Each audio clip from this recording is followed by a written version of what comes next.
হাসিনার মতো দিনের ভোট রাতে করতে দেয়া হবে না হুঁশিয়ারি ফখরুলের। নির্বাচনের তারিখ ঘোষণা নিয়ে ষড়যন্ত্রের অভিযোগ আব্বাসের।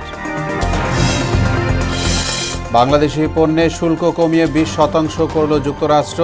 কূটনৈতিক বিজয় বললেন প্রধান উপদেষ্টা। ইতিবাচক দেখছেন অর্থনীতিবিদরা। রাজনৈতিক সংশ্লিষ্টতার অভিযোগে সেনা কর্মকর্তার বিরুদ্ধে তদন্ত আদালত গঠন। বসুন্ধরার বৈঠক নিয়ে তদন্ত চলছে জানালো পুলিশ। এবং বৃষ্টির অজুহাতে ফের ঊর্ধ্বমুখী নিত্য বাজার। বেড়েছে মাছ, মুরগি, সবজি ও ডিমের দাম। চালের উচ্চ মূল্যের বিপাকে নিম্ন আয়ের মানুষ।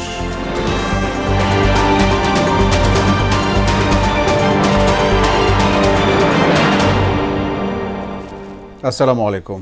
আমন্ত্রণ মোহনা সংবাদে। এতক্ষণ শুনছিলেন শিরোনাম, সঙ্গে আছি মোহাম্মদ ওয়ালিউল্লাহ। এবার বিস্তারিত। ব্যাংক লুট, চাঁদাবাজি সহ যে কোনো অপরাজনীতির প্রশ্নে বিএনপি কোনো আপোষ করবে না বলে হুঁশিয়ারি দিয়েছেন দলের মহাসচিব মির্জা ফখরুল ইসলাম আলমগীর। দেশের কল্যাণে ঘোষিত সময়ের মধ্যে নির্বাচনের দাবি জানিয়ে তিনি বলেন, হাসিনার মতো সাজানো ভোট মানুষ আর চায় না। এদিকে দলটির স্থায়ী কমিটির সদস্য মির্জা আব্বাস অভিযোগ করেছেন, নির্বাচনের তারিখ ঘোষণা নিয়ে ষড়যন্ত্র চলছে। এমআর আসাদকে সঙ্গে নিয়ে তানজিদ ভুঁইয়ার প্রতিবেদন। ২৪-এর গণঅভ্যুত্থানের শহীদদের স্মরণে রাজধানীর উত্তরার আজমপুরে সমাবেশের আয়োজন করে ঢাকা মহানগর উত্তর বিএনপি। এতে অংশ নিয়ে ফ্যাসিস্ট হাসিনার বিচার দাবি করেন শহীদ পরিবারের সদস্যরা। যতদিন না পর্যন্ত আমাদের দাবি আদায় না হয়, আমি ছেলেকে তারপরেও বাধা দিই নাই। সমাবেশে বিএনপি নেতারা অভিযোগ করেন, ফেসিবাদ উস্কে দিয়ে একটি মহল নির্বাচন বিলম্বিত করতে চায়। সংস্কারের নামে, বিচারের নামে ফেসিবাদকে উস্কে দিয়ে তারা নির্বাচনকে পিছিয়ে দেওয়ার অপচেষ্টা করছে।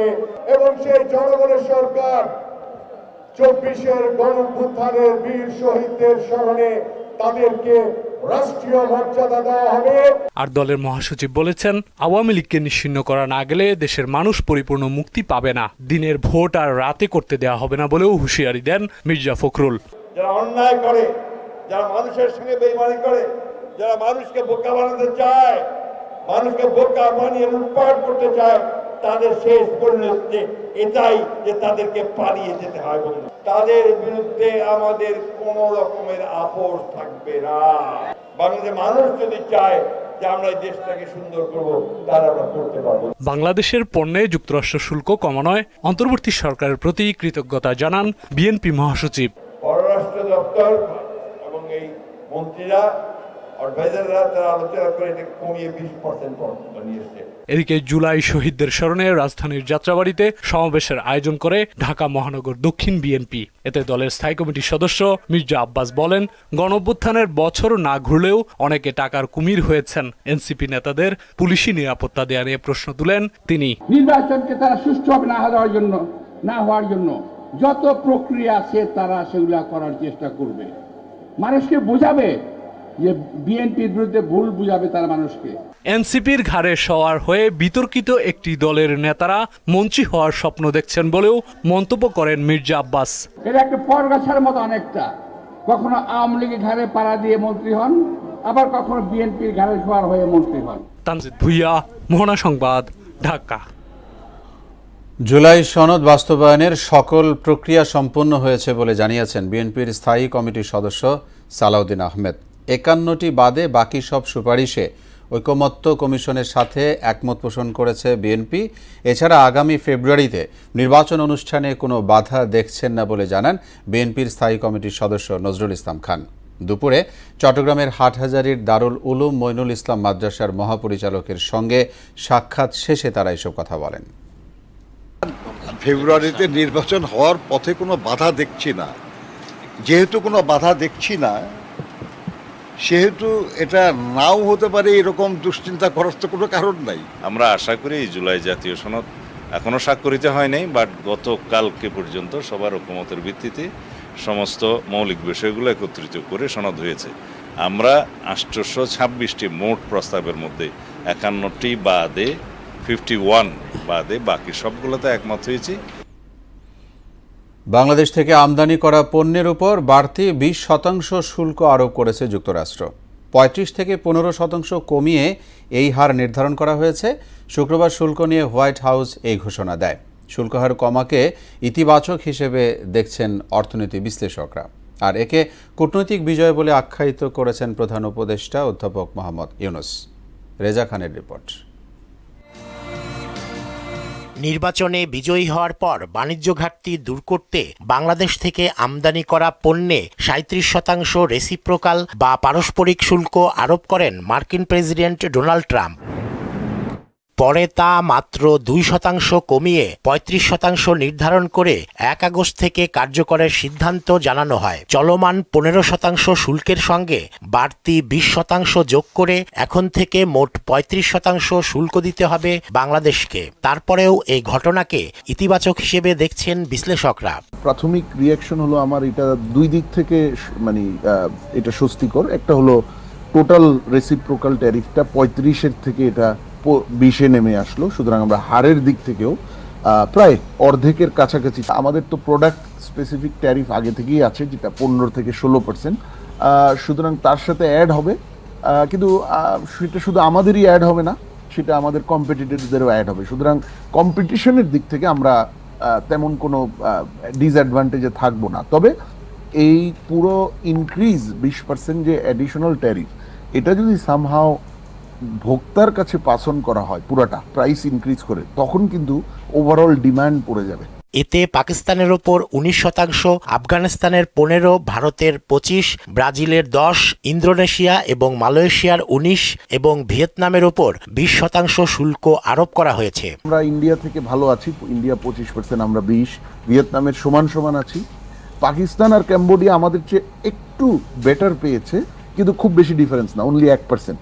সেটা আমরা আমাদের এফিসিয়েন্সি দিয়ে অ্যাবজর্ব করে নিতে পারবো। সুতরাং আমি মনে করি যে হার কমানোর দিক থেকে 35 থেকে, যেটা আমরা খুবই উৎকণ্ঠায়, ভালো অগ্রগতি এবং আশাব্যঞ্জক। এ শুল্ক হারের ফলে বাংলাদেশের প্রতিযোগিতামূলক অবস্থা বজায় থাকবে উল্লেখ করে এই ঘটনাকে কূটনৈতিক ও ঐতিহাসিক বিজয় হিসেবে আখ্যায়িত করেছেন প্রধান উপদেষ্টা অধ্যাপক মোহাম্মদ ইউনুস। রেজা খান, মোহনা সংবাদ, ঢাকা। আওয়ামী লীগ নেতাকর্মীদের সঙ্গে গোপন বৈঠকে অংশ নেওয়ার অভিযোগে সেনাবাহিনীর এক মেজরের বিরুদ্ধে তদন্ত আদালত গঠন করা হয়েছে। আইএসপিআর এক সংবাদ বিজ্ঞপ্তিতে জানিয়েছে, অভিযোগ পাওয়ার সাথে সাথে বাংলাদেশ সেনাবাহিনী বিষয়টিকে সর্বোচ্চ গুরুত্বের সঙ্গে নেয়। গত 17 জুলাই ওই কর্মকর্তাকে আটক করে সেনা হেফাজতে নেওয়া হয়। বিজ্ঞপ্তিতে আরও জানানো হয়, প্রাথমিক তদন্তে অভিযোগের সত্যতা পাওয়া গেছে। পূর্ণ তদন্তে অপরাধ প্রমাণিত হলে বিধি অনুযায়ী শাস্তিমূলক ব্যবস্থা গ্রহণ করা হবে। এদিকে ঢাকা মহানগর পুলিশ জানিয়েছে, বসুন্ধরা এলাকায় ষড়যন্ত্রমূলক বৈঠক নিয়ে তদন্ত করছেন তারা। ঘটনার সঙ্গে জড়িত অভিযোগে এরই মধ্যে 22 জনকে গ্রেফতার করা হয়েছে। বিকেলে ডিএমপির মিডিয়া সেন্টারে আয়োজিত ব্রিফিংয়ে আরও জানানো হয়, গুলশানে চাঁদাবাজির মামলায় গণতান্ত্রিক ছাত্র আন্দোলনের যুগ্ম আহ্বায়ক জানে আলম অপুকে গ্রেফতার করেছে মহানগর গোয়েন্দা পুলিশ। মাহবুব হাসান রিপনের প্রতিবেদন। সমন্বয়ক পরিচয়ে গত 17 জুলাই আওয়ামী লীগের আন্তর্জাতিক বিষয়ক সম্পাদক শাম্মী আহমেদের গুলশানের বাসায় গিয়ে 10 লাখ টাকা চাঁদা নেয় 2 জন। পরে 26 জুলাই আরও 40 লাখ টাকা চাঁদা নিতে গেলে রাজ্জাক সহ 5 জনকে আটক করে পুলিশ।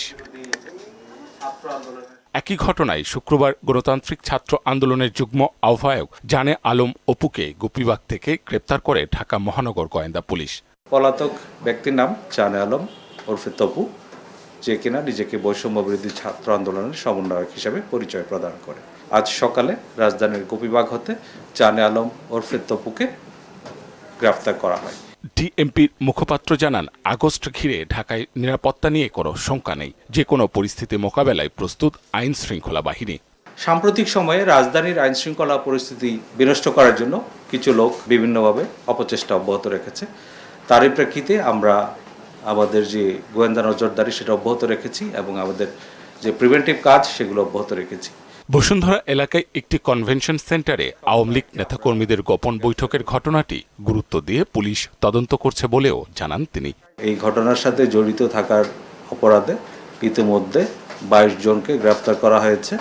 এটা আমরা খুব গুরুত্ব দিয়ে তদন্ত করে দেখছি এই ঘটনার অন্য কোনো দিক আছে কিনা এবং এটার প্রকৃত রহস্য কি এবং কারা কারা এর পেছনে দায়ী। রাজধানীতে বিশেষ অভিযানে ২৪ ঘণ্টায় আওয়ামী লীগের ৮ জন নেতাকর্মী সহ বিভিন্ন অভিযোগে মোট ২৫৪ জনকে গ্রেপ্তার করেছে পুলিশ। কার্যক্রম নিষিদ্ধ আওয়ামী লীগ এবং তার অঙ্গ সংগঠনের ৮ জন নেতাকর্মীকে গ্রেফতার করা হয়। মাহবুব হাসান রিপন, মোহনা সংবাদ, ঢাকা। ঢাকা মহানগর রাজধানীর শাহবাগ মোড় থেকে জুলাই যোদ্ধাদের সরিয়ে দিয়েছে পুলিশ। বর্তমানে যান চলাচল স্বাভাবিক রয়েছে। শুক্রবার সন্ধ্যায় শাহবাগ থানার ভারপ্রাপ্ত কর্মকর্তা খালিদ মনসুর গণমাধ্যমকে এ তথ্য নিশ্চিত করেছেন। এর আগে গেল বৃহস্পতিবার জুলাই সনদ দ্রুত বাস্তবায়ন এবং স্থায়ী বিধানে যুক্ত করা ও জুলাই ঘোষণাপত্রের দাবিতে শাহবাগ মোড়ে অবরোধ করে জুলাই যোদ্ধারা। পরদিন শুক্রবার সকাল ৮টা থেকে সন্ধ্যা পর্যন্ত অবরোধ অব্যাহত ছিল। পরে পুলিশি তৎপরতায় স্বাভাবিক হয় যান চলাচল। দেশে আশঙ্কাজনক হারে বাড়ছে ভাইরাস জ্বরে আক্রান্তের সংখ্যা। জ্বরের সঙ্গে ঠান্ডা, কাশি, শ্বাসকষ্ট, ডায়রিয়া নিয়ে হাসপাতালে ভর্তি হচ্ছেন আক্রান্তরা। শিশুরা অপেক্ষাকৃত বেশি এই উপসর্গে আক্রান্ত হচ্ছে বলে জানালেন চিকিৎসক। এতে আতঙ্কিত না হয়ে দ্রুত চিকিৎসকের শরণাপন্ন হওয়ার পরামর্শ তাদের। সুরাইয়া মুনির প্রতিবেদন। ভাইরাস জ্বরে উচ্চ গ্রেডের তাপমাত্রা যা ১০৩ থেকে ৪ ডিগ্রি ফারেনহাইট পর্যন্ত হতে পারে। এই ভাইরাসে জয়েন্টের ব্যথা, অবসাদ, শরীর ঠান্ডা হয়ে যাওয়া, মুখ ফুলে যাওয়া, মাথা ব্যথা ও সর্দি কাশির মতো উপসর্গ নিয়ে হাসপাতালে আসছে আক্রান্তরা। শরীর ব্যথা, জ্বর আর বমি আজকে 2 দিন ধরে মেয়ের। কালকে থেকে শুধু বমি করতে আছে, দুপুর থেকে কিছু খায় না, মুখে দিলেও শুধু বমি করে। ও ঠান্ডা জ্বর সপ্তাহখানিক ধরে, গ্যাস দেওয়া লাগে, গ্যাস না দিলে ওর মানে শ্বাসকষ্ট বাইরে যায়। দুর্বল রোগ প্রতিরোধ ক্ষমতা সম্পন্ন শিশুরা এতে বেশি আক্রান্ত হচ্ছে বলে জানান স্বজনরা। বমির পাশাপাশি একটু হালকা গাটা আর কি গরম হয়েছে, তো ওই কারণে আর কি ভয় পেয়ে গেছি যে কি হয়েছে না হয়েছে, এই কারণে ডাক্তারের কাছে নিয়ে আসছি। জ্বর ছাড়ে আবার ওঠে, বুঝছেন, আর কাশিটা আছে, বমি করে দেয়, কাশি নিজে। সাধারণত ঋতু পরিবর্তনের সময় জ্বরটা বেশি হয় এবং এটি 2 সপ্তাহ পর্যন্ত স্থায়ী হতে পারে বলে জানান জাতীয় শিশু হাসপাতালের আবাসিক চিকিৎসক ডাক্তার বৈশাখী মোদক। ওয়েদার চেঞ্জের কারণে বাচ্চাগুলো ঠান্ডা, কাশি লেগেই আছে এবং জ্বর প্রচন্ড পরিমাণে। মা বাবাদের সব আতঙ্কের বিষয় হচ্ছে জ্বর, তারা কোনোভাবেই জ্বর কমাতে পারছে না এবং জ্বরের কারণে যে খিঁচুনি, সেই রোগীগুলো আমরা অনেক বেশি পাচ্ছি। অতিরিক্ত ঘামতে দেওয়া যাবে না, প্রচুর পরিমাণে মাথায় পানি ঢালা যাবে না। বাচ্চাগুলোকে আমাদের নিকটস্থ হাসপাতালে ডাক্তারের পরামর্শ অনুযায়ী ব্যবস্থাপনাগুলো গ্রহণ করতে হবে। সংক্রামিত ব্যক্তির সাথে খাবার পানীয় ভাগ করলে এটি সংক্রামিত হতে পারে উল্লেখ করে যত দ্রুত সম্ভব আক্রান্তকে হাসপাতালে নেওয়ার পরামর্শ দেন এই চিকিৎসক। খিঁচুনি উঠেই যায় বাসায় থেকে, সেক্ষেত্রে মা বাবা অস্থিরতা করবে না, বাচ্চার মাথায় পানি ঢালবে এবং অতি দ্রুত সম্ভব নিকটস্থ হাসপাতালে চলে আসবে। সুরাইয়া মুন্নি, মোহনা সংবাদ, ঢাকা। বৃষ্টির অজুহাতে ফের ঊর্ধ্বমুখী রাজধানীর নিত্যপণ্যের বাজার। বেড়েছে গরিবের আমিষ, ব্রয়লার মুরগি ও ডিমের দাম। কিছুতেই লাগাম টানা যাচ্ছে না চালের বাজারেও। বেশিরভাগ সবজিও বিক্রি হচ্ছে শতকের ঘরে। আর মাছের বাজারেও বরাবরের মতোই অস্বস্তি। বাজার ঘুরে আরও জানাচ্ছেন উষা ফেরদৌস। রাজধানীতে লাগামহীন চালের বাজার। খুচরা বাজারে প্রতি কেজি পাইজাম 60 থেকে 75 টাকা, নাজিরশাইল ও মিনিকেট 75 থেকে 80 এবং স্বর্ণা 55 থেকে 60 টাকা কেজি দরে বিক্রি হচ্ছে। আর এর কারণ হিসেবে বড় মৌসুমের শুরুতে অসাধু মজুতদার ও কর্পোরেট ব্যবসায়ীদের দান মজুত করাকে দুষলেন খুচরা বিক্রেতারা। বড় বড় কোম্পানিদেরকে লাইসেন্স দিয়েছে, তো তারা চাল কিনে স্টোর করে, যদি ধর আপনার কাছে চাল আছে 100 মণ, আপনি নিয়ে নিলেন, এখন নিয়ে সব একজোট করে ফেলাইলেন, তখন যদি আপনার বাজারটা বাড়ান তাহলে তো এটা সাধারণ কোনো জনগণের কাছে কিছু। ভুক্তভোগী হলো কৃষকই, কৃষক প্রকৃত দামটা পায় না। আর এখানে দেখা গেলো বড় বড় মহাজন যারা আছে, তারা হলো প্রকৃত লাভটা নেয়। এদিকে বাজারে অধিকাংশ সবজির দামই নিম্ন ও সীমিত আয়ের মানুষের নাগালের বাইরে। বিশেষ করে কাঁচামরিচের কেজি এখনো 200 টাকার ওপরে। করলা, কাকরোল, বেগুন, বরবটি সহ অধিকাংশ সবজি 80 থেকে 100 টাকা কেজি দরে বিক্রি হচ্ছে। বর্ষার কারণে আপনার এই সবজির দামটা একটু বাড়ছে। ভালো মনিটরিং করা হয়, যদি চাঁদাবাজি না থাকে তাহলে হয়তো সবজির দাম আরো কম হবে। বাজারে মুরগির ডিমের দামও হঠাৎই বেড়ে গেছে। ডজনে অন্তত 10 টাকা বেড়ে বিক্রি হচ্ছে 130 থেকে 135 টাকায়। এই ঊর্ধ্বগতিটাকে নিয়ন্ত্রণ করার জন্য যে যথাযথ মাধ্যম বা আপনার প্রশাসনের দৃষ্টি আকর্ষণ করতেছি আমি। সবকিছু বেশির কারণে ডিমের উপর একটা প্রভাব পড়ে। এদিকে গরুর মাংসের দাম 750 থেকে 800 এবং খাসির মাংসের দাম 1200 টাকায় অপরিবর্তিত থাকলেও বেড়েছে মুরগির দাম। বাড়া এবং কমার সব কিছু নিয়ন্ত্রণ করে বড় বড় কোম্পানি যারা তারা এরা বাচ্চা উৎপাদন করে, মুরগি উৎপাদন করে, দামও নির্ধারণ করে। মাছের বাজারেও স্বস্তি নেই।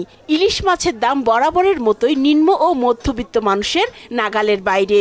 1 কেজি ওজনের ইলিশ বিক্রি হচ্ছে 2 থেকে 2,500 টাকায়। মাছ ধরতে পারে না, বেশি হয়তো বেশি নামলে শীত লেগে যায় না, মাছ ধরতে পারে না ঠিক মতো, এই জন্য মাছ কম হয়, দাম একটু বেশি। দাম নাগালে রাখতে বাস্তবসম্মত তদারকির দাবি ভোক্তাদের। উষা ফেরদৌস, মোহনা সংবাদ, ঢাকা। বিএনপির প্রতিষ্ঠাতা শহীদ রাষ্ট্রপতি জিয়াউর রহমানের ছবি অবমাননা ও দলটির ভারপ্রাপ্ত চেয়ারম্যান তারেক রহমানকে নিয়ে অশালীন বক্তব্যের প্রতিবাদে বিক্ষোভ মিছিল অনুষ্ঠিত হয়েছে। বিকেলে রাজধানীর পল্লবীর চলন্তিকা মোড় থেকে ৬ নম্বর ওয়ার্ড বিএনপির সাবেক সাধারণ সম্পাদক রায়হান হাসান শরীফের নেতৃত্বে বিক্ষোভ মিছিলটি বিভিন্ন সড়ক প্রদক্ষিণ করে রূপনগরে গিয়ে শেষ হয়। এ সময় বক্তারা জুলাই আগস্ট আন্দোলনে শহীদদের আত্মত্যাগের কথা স্মরণ করে বলেন, বাংলাদেশের ষড়যন্ত্রকারীদের ঠাঁই হবে না। এই মাসটিকে আমাদের ভুলে গেলে চলবে না এবং যারা তারেক রহমানের নামে কটূক্তি করেছে তাদেরও বিচার যেন হয়, সেইটাও আমরা ছাড়বো না। দেশ নায়ক তারেক রহমান, তাকে নিয়ে যে কটূক্তি করা হচ্ছে, যে মিছিলে স্লোগান দেওয়া হচ্ছে, তারা আওয়ামী লীগের এজেন্ডা বাস্তবায়ন করার জন্য তারা ব্যস্ত হয়ে পড়ছে। দেশ নতুন করে স্বাধীন হয়েছে, যে যার অবস্থান থেকে রাজনীতি করেন। তারেক রহমান আমাদের দলের ইনস্টিটিউট, তাকে নিয়ে কোনো কথা আমরা বরদাস্ত করব না। নারীর সম অধিকার ছাড়া দেশের প্রকৃত উন্নয়ন সম্ভব নয় বলে মন্তব্য করেছেন এনসিপি নেতারা। বিকেলে রাজধানীর বাংলা মোটরে দলটির প্রধান কার্যালয়ে আয়োজিত সেমিনারে তারা একথা বলেন।